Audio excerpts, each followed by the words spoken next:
नमस्कार, मी राहुल रेखावार, जिल्हाधिकारी कोल्हापूर। कोल्हापुरामध्ये पावसाळ्यामध्ये पूरजन्य परिस्थिती तयार होण्याची नेहमीच भीती असते आणि यावर्षीसुद्धा अशी पूरजन्य परिस्थिती तयार झालेली आहे। पंचगंगा नदी, ज्या नदीला सह्याद्रीच्या आपल्या गगनबावडा, राधानगरी, शाहूवाडी, पन्हाळा या सर्व भागांमधून पाणी येतं, तर त्या पंचगंगा नदीने 2 दिवसापूर्वीच आपली इशारा पातळी ओलांडलेली होती आणि आज जी इशारा पातळी 39 फुटाची असते त्याच्या तुलनेमध्ये आत्ताचा तिची पाण्याची पातळी 40 फूट 5 इंच अशी आहे। यासोबतच आपल्या डोंगरमाथ्यांवर पाऊस मोठ्या प्रमाणात चालू आहे अजूनही आणि राधानगरी धरण, कुंभी धरण, कासारी धरण आणि तुळशी धरण या 4 धरणांमधून या आपल्या पंचगंगा नदीमध्ये पाणी येत असतं। तर त्यापैकी तुळशी धरण मधून सध्या कोणताही विसर्ग नाही। कुंभी आणि कासारी या धरणांमधून अंदाजे अनुक्रमे 700 आणि 1000 क्युसेक एवढं पाणी आपण सोडलेलं आहे बऱ्याच कालावधीपासून, जेणेकरून आपल्याला पुरासाठी त्या धरणांमध्ये काही जागा ठेवता येईल। राधानगरी धरणातूनही असाच 1400 क्युसेकचा फ्लो आपण पॉवर जनरेशनसाठी सुरू ठेवलेला होता बऱ्याच कालावधीपासून, जेणेकरून आपल्याला बफर टाईम मिळतो जेव्हा इकडे पूर परिस्थिती तयार होते आणि त्यामुळे आपल्याला खरोखर मदत पण झाली। आणि आज सकाळी राधानगरी धरणामधून 4 गेट्समधून, जे स्वयंचलित गेट आहेत, जे पाण्याच्या पातळीच्या हिशोबाने आपोआप कार्यान्वित होतात, त्या 4 स्वयंचलित गेट्समधून पाणी विसर्ग सुरू झालेला आहे। एकूण मिळून या 4ही गेटमधून जवळपास 5700 क्युसेक एवढं पाणी येत आहे। आता हे पाणी भोगावती नदीमध्ये पडून तिथून पंचगंगा नदीमध्ये आणि मग कोल्हापूर शहरापर्यंत येतं। अंदाजे 15 तासांचा कालावधी या पाण्याच्या प्रवासाला लागतो आणि सद्यस्थितीमध्ये सगळ्यात महत्त्वाची बाब अशी की पंचगंगा नदीतलं पाण्याची पातळी ही मागच्या जवळपास 24 ते 30 तासांपासून जवळपास कॉन्स्टंट आहे आणि या पाण्याच्या पातळीमध्ये जर अशीच स्थिती राहिली तर राधानगरी धरणाचं जे पाणी नदीपर्यंत, पंचगंगा नदीपर्यंत आणि कोल्हापूर शहरापर्यंत जे पोहोचेल, तर त्यामुळे अंदाजे 44 ते 44.5 फुटापर्यंत जास्तीत जास्त पाण्याची पातळी जाण्याची शक्यता आहे। जर पाऊस आणखी वाढला या प्रदेशामध्ये तर ही पाण्याची पातळी वाढू पण शकते आणि या निमित्ताने कोल्हापूर शहर, कोल्हापूर ग्रामीण, करवीर तालुका आणि राधानगरी तालुका या सर्वच ठिकाणी आपण नागरिकांना अलर्ट केलेला आहे। राधानगरी धरणामधून जे पाणी विसर्ग सुरू झालेला आहे त्या विसर्गामुळे आजूबाजूची जी गावं आहेत राधानगरी धरणाच्या पुढे खाली नदीच्या किनारी असलेली या सर्व गावांनासुद्धा आपण आधीच अलर्ट करून ठेवलेलं आहे। कालपासूनच आपले सर्व कर्मचारीसुद्धा सर्व या किनाऱ्यावरच्या गावांमध्ये आहेत। नागरिकांनी शेतात जाऊ नये, आपली जनावरे जी शेतात किंवा शेतघरावर बांधलेली असतील त्यांना पण आता सोडवून आणावं, अशा सगळ्या सूचना कालपासूनच दिलेल्या आहेत। जेव्हा राधानगरीची 6ही गेट उघडतात त्यावेळी 1-2 ठिकाणीच घरांमध्ये पाणी जाण्यासारखी परिस्थिती राधानगरी तालुक्यात उद्भवते, त्याची पण तयारी केलेली आहे। काही पुलांवर आणि रस्त्यांवर सुद्धा त्यावेळी पाणी जाण्याची स्थिती असते आणि त्याची पण तयारी प्रशासनाने करून ठेवलेली आहे। कोल्हापूर शहरासाठी 45 फुटापर्यंतचे जे क्षेत्र आहेत, जसं सुतारवाडा आहे किंवा आणखी काही 1-2 रस्ते आहेत महत्त्वाचे ज्यांच्यावर पाणी येतं, त्या सर्व प्रदेशांमध्ये, त्या भागांमध्ये सुद्धा आपल्या महापालिकेचे कर्मचारी सकाळपासूनच लोकांना अलर्ट करत आहेत।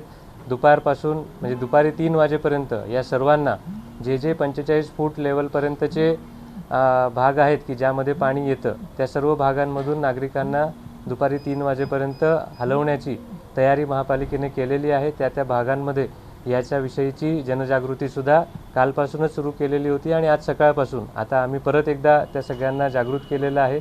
लोकांची तयारी झालेली आहे। लोकांना 2019 आणि 2021च्या पुराच्या अनुभवामुळे याची जाणीव आहे, त्यामुळे सर्वजण प्रशासनाला सहकार्य करत आहेत। या दृष्टीने या नागरिकांसाठी तसंच कोल्हापूर ग्रामीणमध्ये सुद्धा म्हणजे करवीर तालुक्यामध्ये याची पण तयारी झालेली आहे। प्रयाग, चिखली, आंबेवाडी यासारखी जी गावं आहेत जी सर्वप्रथम अफेक्ट होतात आणि आरेसारखं गाव की ज्या गावामध्ये सुद्धा जर पुराचं पाणी आलं तर ते गाव पूर्णपणे बुडतं, त्या गावांमध्ये पूर्ण तयारी झालेली आहे। या सर्वच ठिकाणांमध्ये लोकांना राहण्यासाठी निवारागृहांची सोय करण्यात आलेली आहे। या सर्व निवारागृहांमध्ये पिण्याच्या पाणी, स्वच्छता, त्यांची राहण्याची सोय वॉशरूम्स, त्यानंतर आरोग्याच्या सुविधा, जनावरांच्या सुविधा, त्यांच्यासाठी चारा, वैद्यकीय पथकं, या सर्वांची अगदी तंतोतंत व्यवस्था अगदी खाण्याच्या व्यवस्थेसकट आपण केलेली आहे. सर्व ठिकाणी यंत्रणा पूर्णपणे सज्ज आहे. लोकांना शक्य तेवढ्या पद्धतीने माहिती पोहोचवण्याचा प्रयत्न आपण करत आहोत. पब्लिक ॲड्रेस सिस्टमचाही वापर आपल्या कोल्हापूर जिल्ह्यामध्ये अतिशय प्रभावीपणे आपण करत आहोत. समाज माध्यमातून, लोकप्रतिनिधींच्या माध्यमातून आणि सोशल मीडियाच्या मार्फत, वर्तमानपत्रांच्याही माध्यमातून आपण सर्वांपर्यंत ही माहिती पोहोचवलेली आहे. सर्वांचं सहकार्य यामध्ये लाभत आहे. लोकप्रतिनिधीसुद्धा नागरिकांना जागृत करण्यासाठी आम्हाला मदत करत आहेत. आणि यानंतर जेव्हा हे पाणी कोल्हापूर क्रॉस करतं त्यानंतर अंदाजे 6 ते 8 तासांमध्ये हे पाणी इचलकरंजी शहरापर्यंत पोहोचतं आणि मग त्यानंतर अंदाजे 5 ते 6 तासांमध्ये शिरोळ तालुक्यामध्ये या पाण्याचा प्रभाव दिसायला सुरू होतो. या दृष्टीने इचलकरंजी शहर, हातकणंगले तालुक्यातील ग्रामीण भाग आणि शिरोळ तालुक्यातीलही संपूर्ण ग्रामीण भाग हाही पूर्णपणे अलर्टवर आहे. सगळ्यांनी आपापल्या निवारागृहांची सोय पूर्णपणे करून ठेवलेली आहे. लोकांनासुद्धा याची माहिती वेळेवर देण्यात येत आहे. त्या ठिकाणीसुद्धा पब्लिक ॲड्रेस सिस्टम कार्यान्वित आहे. त्यामुळे सेंट्रलाइज पद्धतीने या सर्व घोषणा गावामध्ये अगदी रिअल टाईम बेसिसवर प्रत्येक ठिकाणी पोहोचत आहेत. या सर्व बाबींमुळे मला नागरिकांना एवढंच एक आवाहन करायचं आहे की आपण घाबरून जाऊ नये, कोणतीही भीती मनात ठेवू नये. आपण फक्त तयारी ठेवावी, आपापलं सामान आवरून घ्यावं, आपापल्या घरांमध्ये घर सोडण्याच्या आधी जी पण काळजी घेणं आवश्यक आहे त्या सर्व काळजी घेऊन आपण आपलं घर निश्चिंतपणे सोडावं. आणि जेव्हा पण प्रशासन आपल्याला सूचना देईल त्यावेळेस आपण आपल्या घराला बंद करून प्रशासनाने आपल्यासाठी नेमून दिलेली जी निवारागृह आहे त्या ठिकाणी आपण जावं. फार कमी संख्येमध्ये आत्तापर्यंत लोकांना निवारागृहामध्ये नेण्याची गरज पडली आणि आता 45 फुटाच्या हिशोबाने कोल्हापूर शहर आणि करवीर तालुका यामध्ये सुद्धा फार मोठ्या प्रमाणात लोकांची मूव्हमेंट करावी लागणार नाही आहे. परंतु ज्या पण भागामध्ये पाणी जाईल अशी आता आपल्याला माहिती आहे, कारण आपल्याला 2 पुरांचा अनुभव आहे. त्यामुळे कोणत्या पाण्याच्या पातळीवर कोणत्या भागामध्ये पाणी जातं याची आपल्याला संपूर्ण कल्पना आहे आणि त्या दृष्टीने त्या भागांमधून संपूर्णपणे लोकांना दुपारपर्यंत आपण शिफ्ट करून घेणार आहोत. लोकांनी निश्चिंतपणे आपलं घर प्रशासनाने सूचना दिल्यावर सोडावं आणि प्रशासनाला सहकार्य करावं. घरापर्यंत, घराच्या पायरीपर्यंत पाणी येण्याची वाट मुळीच बघू नये, कारण त्यानंतर मग आपल्याला घरातून हलवणं खूप अवघड जातं आणि ज्यांना मदतीची खरी गरज असते त्या लोकांना सोडून मग आपल्याला प्रशासनाचे प्रयत्न करावे लागतात. त्यामुळे आपण सर्वांनी आपल्या परिवाराची काळजी घ्यावी, कोणताही धोका पत्करू नये आणि आपल्या नजीकच्या निवारा केंद्रामध्ये आपण निश्चिंत मनाने स्थलांतरित व्हावं. आपल्या सर्व भागांमध्ये पोलिसांची सुद्धा पूर्ण व्यवस्था करण्यात आलेली आहे. अगदी पाणी जरी भरलं तरी पण बोटींच्या माध्यमातून पोलीस विभाग आपल्या घराच्या एरियामध्ये पेट्रोलिंग करणार आहे, जेणेकरून आपल्या घरातील सर्व सामान, साहित्य सुरक्षित राहील. यासोबतच निवारागृहांमध्ये सिक्युरिटीची व्यवस्था करण्यात आलेली आहे. महिला आणि पुरुषांसाठी स्वतंत्र व्यवस्था करण्यात आलेल्या आहेत, जेणेकरून कोणालाही अवघड त्या ठिकाणी वाटू नये. बालकांची सुद्धा व्यवस्था करण्यात आलेली आहे. वैद्यकीय पथकांची सुद्धा प्रत्येक ठिकाणी आपण व्यवस्था केलेली आहे. नागरिकांनी या सर्व अवघड परिस्थितीमध्ये प्रशासनास सहकार्य करावं असं मी आपल्या सगळ्यांना आवाहन करतो. काल एक मेसेज आपला व्हायरल झाला होता ज्यामध्ये 7 ते 8 फूट पाणी एका दिवसात वाढेल अशी मेसेज तो होता. मात्र त्यानंतर पॅनिक सिच्युएशन पूर्ण जिल्ह्यामध्ये निर्माण झाली होती. त्या संदर्भात लोकांना नेमकं आता काय आवाहन करणार? आता 4 दरवाजे सुटल्यानंतर आता देखील लोकांच्या मनामध्ये भीती आहे.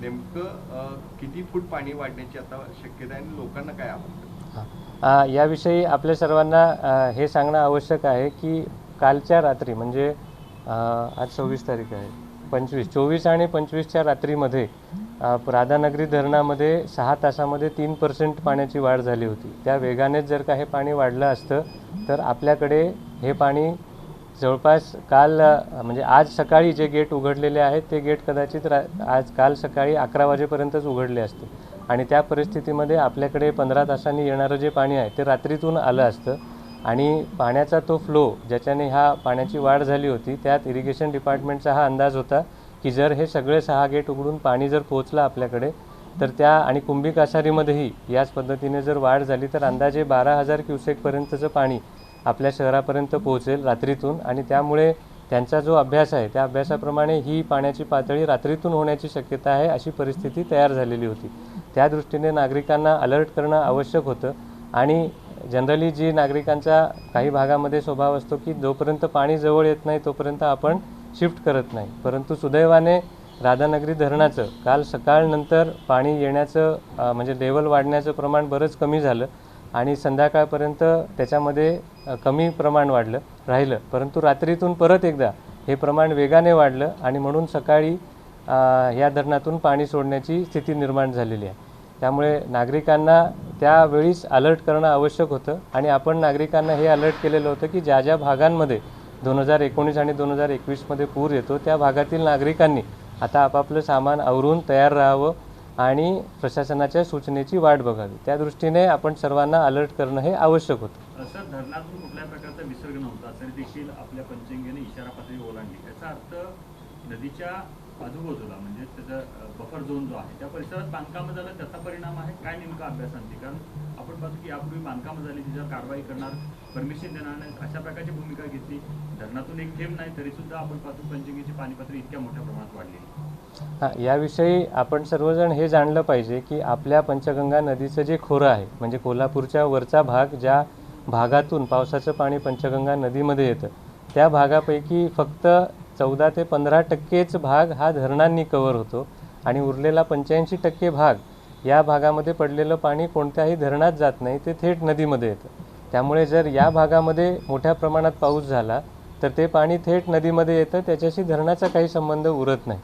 त्यामुळे पंचगंगा नदीत येणारं पाणीसाठी फक्त जी काही जुनी झालेली बांधकामं आहेत यांनाच दोषी धरणं मुळीच संयुक्तिक होईल असं मला वाटत नाही, परंतु इरिगेशन डिपार्टमेंटने सुद्धा याविषयीचे बरेच अभ्यास केलेले आहेत ज्यामध्ये केवळ एका फॅक्टरवर या पद्धतीने लक्ष देणं आणि त्यालाच कारणीभूत धरणं योग्य होणार नाही, परंतु त्याच्याने थोडाफार फरक पडतो ही पण खरी गोष्ट आहे. पण आपण जे म्हणला की म्हणजे थोडाफार फरक पडतो पण पूर बाधित ह्याच्यामध्ये ब्लू लाईन असेल किंवा येलो जी लाईन असेल ब्लू लाईन ह्याच्यामध्ये अनेक बांधकामं झालेत, वारंवार महापालिका पण त्या संदर्भात काम करते.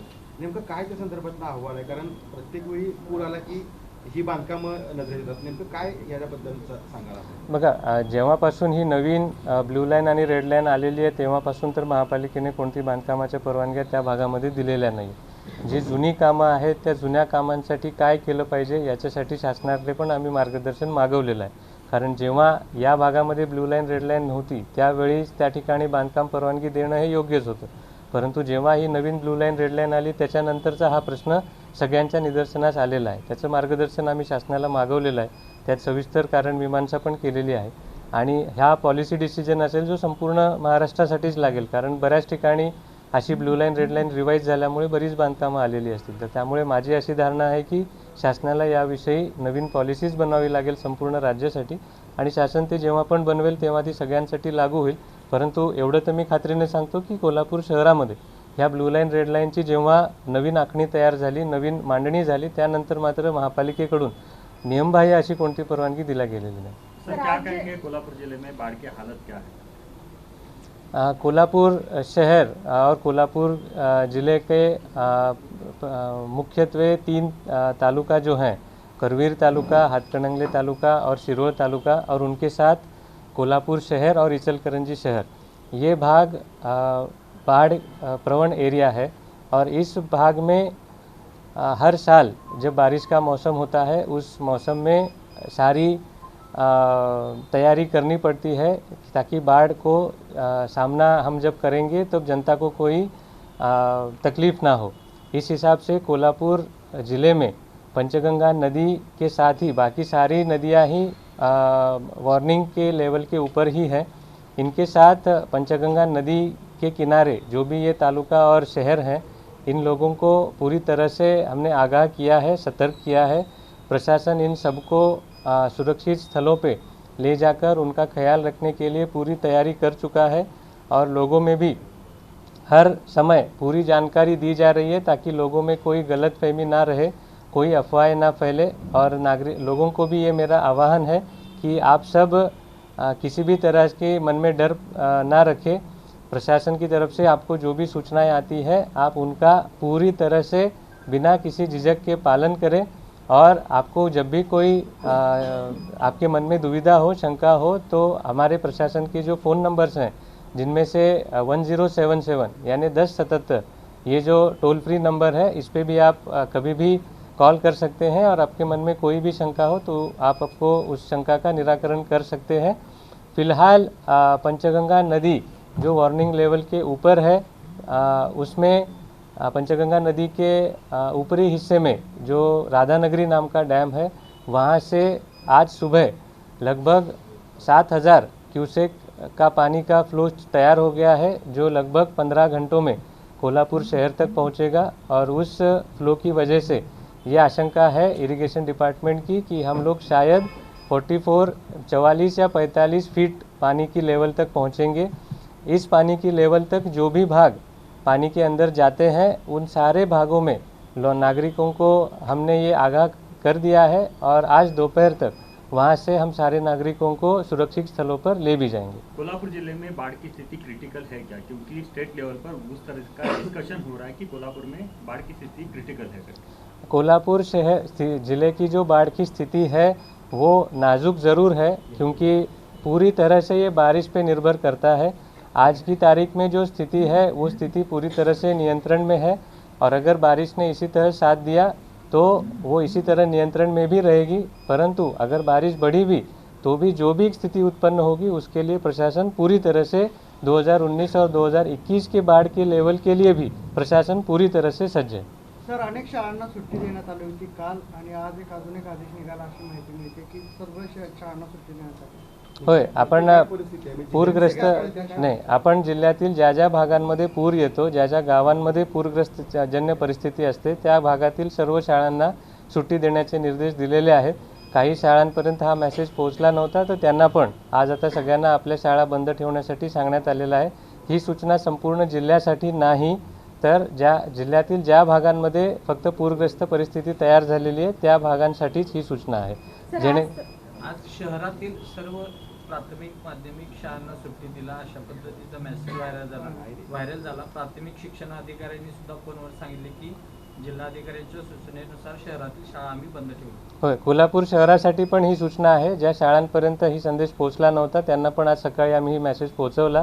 हे आवश्यक यासाठी असतं की जेव्हा मुलं शाळांमध्ये असतात तेव्हा नागरिक आपले घर सोडण्यासाठी तयार होत नाही, त्यामुळे सर्व शाळा पूरग्रस्त भागामध्ये बंद ठेवणं खरोखर आवश्यक असतं आणि आपली जी रिलीफ ऑपरेशन्स असतात त्यामुळे अडचणी होतात। बऱ्याच शाळा आपल्या रिलीफ कॅम्प म्हणून पण आपण वापरत असतो, त्यामुळे या सर्व आपत्जन्य परिस्थितीमध्ये आपल्याला शाळा बंद ठेवणं आवश्यक असतं पण त्या पण आम्ही फक्त त्याच ठिकाणी ठेवल्या ज्या ठिकाणी पूरजन्य परिस्थिती आहे। सर, आज स्थलांतरित होणाऱ्या लोकांची संख्या किती आहे? एकूण आज किती लोक स्थलांतरित? आजची ही संख्या आता त्या एरियामध्ये आपली सगळी तपासणी चालू आहे। बरेच लोक आपापल्या नातेवाईकांकडे पण जातात आणि नातेवाईकांकडे न गेलेली लोक आज दुपारपर्यंत आम्ही आपल्या कॅम्पमध्ये शिफ्ट करू, त्यानंतर ही एक्झॅक्ट जो आकडा आहे तो आपल्यापर्यंत पोहोचवण्यात येईल। ऑलरेडी एनडीआरएफची तुकडी दाखल करण्यात आली आहे, अजून एनडीआरएफची काही तुकडी येणार आहे का? कारण की दरवेळेस 2 तुकड्या येतात। होय, सद्यस्थितीत आपल्याकडे एक तुकडी आलेली आहे आणि दुसऱ्या तुकडीची सध्या आवश्यकता वाटत नाही, परंतु जर आवश्यकता भासली तर ती पण अगदी शॉर्ट नोटीसवर आपल्याला बोलवता येते। तर शहरातील सर्व शाळा की फ्लड अफेक्ट कोल्हापूर शहरातील सर्वच शाळांना आपण आज सुट्टी देण्यासाठी सांगितलेलं आहे। तर ज्या शाळांपर्यंत हा संदेश पोहोचला नाही त्यांना पण आम्ही सकाळी पोहोचवला आहे, त्या दृष्टीने आज सगळ्या शाळांना आपण सुट्टी देतो। जिल्ह्यातले शेकडो एकर जमीन जी आहे ती आता पीक जे आहे ते पाण्यामध्ये आहेत, अनेक पिकं कुजण्याच्या अवस्थेत आहेत। शेतकऱ्यांना आता दिलासा देण्याची गरज आहे, काय? याविषयी परवा जेव्हा माननीय पालकमंत्री महोदय इथे होते त्यावेळेस त्यांनी याविषयीची सविस्तर माहिती आपल्या सगळ्यांना दिलेली आहे।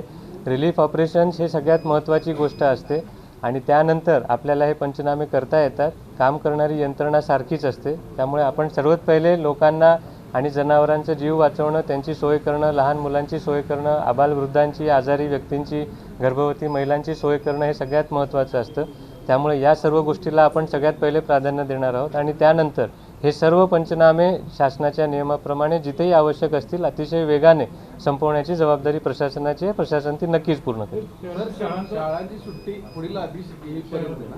होय, शहरातील शाळांची सुट्टी पुढील आदेश येईपर्यंत आहे। स्पेसिफिक फक्त शाळांच्या बाबतीत शहरात आहे ना, वाईट फक्त स्पेसिफिक मी मग फक्त शहर सांगत नाही, पूरग्रस्त एरियातलेच सांगतो. शहराचा उल्लेख त्यामध्ये specific ठीक आहे, आहे. रोल सर बोलू. हा सर. नमस्कार, मी राहुल रेखावार, जिल्हाधिकारी कोल्हापूर. कोल्हापूर शहर आणि आजूबाजूच्या ग्रामीण भागांमध्ये जी पूरजन्य परिस्थिती तयार झालेली आहे त्या परिस्थितीच्या हिशोबाने कालच सर्व शाळांना आणि शिक्षण विभागाला, महानगरपालिका आणि जिल्हा परिषदच्या सुद्धा ही सूचना देण्यात आलेली होती की आपण आपल्या क्षेत्रातील ज्या ज्या भागांमध्ये पूरजन्य परिस्थिती तयार झालेली आहे त्या भागातील सर्व शाळांना सुट्टी देण्यात यावी आजपासून ते पुढील आदेशापर्यंत. आणि त्या हिशोबाने आदेशही निर्गमित झालेले होते, परंतु काही शाळांपर्यंत हे आदेश पोहोचलेले नाही असं दिसते. त्यामुळे त्या शाळांनासुद्धा प्रत्येक शाळेला तपासून आज हा आदेश पोहोचेल आणि त्या हिशोबाने त्याची अंमलबजावणी होईल, याची कारवाई करण्यात येत आहे. हा आदेश आजपासून पुढील आदेशापर्यंत आहे, याची सर्व या भागातील शाळांनी नोंद घ्यावी. हा आदेश संपूर्ण जिल्ह्यासाठी नाही, हा आदेश फक्त जिल्ह्यातील ज्या भागांमध्ये पूरजन्य परिस्थिती तयार झालेली आहे त्या भागांसाठीच आहे आणि त्याची यादीसुद्धा गाव आणि शहराच्या नावांसह या आदेशासोबत जोडलेली आहे. तर या पद्धतीने शिक्षण विभागाने सर्व या भागातील शाळाच्या मुख्याध्यापकांनी याची काळजी घ्यावी, खात्री करावी आणि आपल्या शाळेतील विद्यार्थ्यांना आपल्या कुटुंबियांसोबतच या अवघड परिस्थितीमध्ये ठेवावं, जेणेकरून त्यांनाही या आपत्तीला तोंड देण्यासाठी मदत होईल. कोल्हापूर जिल्ह्यातील पंचगंगा नदीमुळे तयार होणारी पूर परिस्थिती नियंत्रणात आणण्यामध्ये आपल्या कृष्णा नदीला कर्नाटकमध्ये असणाऱ्या बिजापूर जिल्ह्यातील जे अलमट्टी नावाचं धरण आहे आणि बेळगाव तालुक्यामध्ये असणारा जो हिप्परगे नावाचा बॅरेज आहे, या दोघांचा पण रोल महत्त्वाचा आहे. या दृष्टीने अलमट्टी धरणासोबत म्हणजे अलमट्टी धरणाच्या कर्नाटक सरकारच्या सिंचन विभागासोबत आणि महाराष्ट्र सरकारच्या सिंचन विभागाचं अतिशय चांगलं कोऑर्डिनेशन चालू आहे. दोन्ही राज्यांनी हे ठरवलेलं आहे बऱ्याच कालावधीपासून की 15 ऑगस्टपर्यंत अलमट्टी धरणाची पातळी ही 517.5 मीटर लेवलपर्यंतच ठेवण्यात यावी, त्यापेक्षा वर ती जाऊ देऊ नये. आणि त्या हिशोबाने आज सकाळची अलमट्टी धरणाची पातळी जवळपास 517 मीटरची आहे. धरणामध्ये मोठ्या प्रमाणात इन्फ्लो सुरू आहे आणि त्यामुळे आजपासून माझ्या माहितीप्रमाणे मला जी आता 1 तासाभरापूर्वी माहिती मिळाली त्या हिशोबाने अलमट्टी धरणातून आता जवळपास 44,000 क्युसेकचा आउटफ्लो सुरू होत आहे. हिप्परगे बॅरेजचे 22 गेट्सपैकी 20 गेट्स पूर्णपणे मागच्या 4-5 दिवसांपासून उघडलेले आहेत. त्यामुळे हिप्परगे धरणाचा सुद्धा बॅरेजचा सुद्धा आपल्याला कोणताही अडसर नाही. कोयना धरणातून सुद्धा पाण्याचा विसर्ग अद्याप सुरू झालेला नाही. त्यामुळे कृष्णा नदी मधील पाण्याची पातळी कमी असल्यामुळे पंचगंगा नदीचं पाणी कृष्णा नदी, हिप्परगे बॅरेज आणि अलमट्टी डॅमपर्यंत कोणत्याही प्रकारचा अडथळा न घेता पाण्याचा प्रवाह चालू आहे. या सर्व बाबींना लक्षात घेता आपल्या दोन्ही राज्यांच्या सिंचन विभागाचं एकमेकांसोबतचं संनियंत्रण अतिशय चांगलं आहे आणि ते चालू राहील. आणि दोन्ही सिंचन विभागांनी जे ठरवलेलं आहे त्याप्रमाणे दोन्ही राज्यांचे सिंचन विभाग एकमेकांशी अतिशय चांगलं सहकार्य करत आहेत. त्याबद्दल कोल्हापूर जिल्ह्यातील सर्व नागरिकसुद्धा अतिशय समाधान व्यक्त करत आहेत. सर, अधिवेशनामध्ये एक मुद्दा उपस्थित करण्यात आला काळामवाडी डॅमचा की गळतीच्या संदर्भातलं 600 लिटर प्रति सेकंद पाणी त्यातून येतं. DCM साहेबांनी सांगितलं की या संदर्भातली अजून माहिती माझ्याकडे आली नाही, पण सांगतो तर नेमकं काय आता आपण पाठवलेला आहे अहवाल या संदर्भातला किंवा काय? जवळपास मला वाटतं 2-3 आठवड्यांपूर्वी सुद्धा माननीय पालकमंत्री साहेब असताना सुद्धा यावर चर्चा झालेली होती आणि अगदी DPCच्या मीटिंगमध्ये सुद्धा याची चर्चा झालेली होती आणि त्यावेळेस पण ही माहिती देण्यात आलेली होती की काळंबवाडी धरणाचं जे दुरुस्तीचं जे एस्टिमेट आहे ते तांत्रिक मान्यतेसह आपण शासनाला सादर केलेलं आहे आणि त्यामुळे शासनाकडून त्याला तपासणी होऊन लगेच जेव्हा पण प्रशासकीय मान्यता मिळेल त्यानंतर हे दुरुस्तीचं काम लगेच हातात घेण्यात येईल. ABP माझा, उघडा डोळे बघा नीट.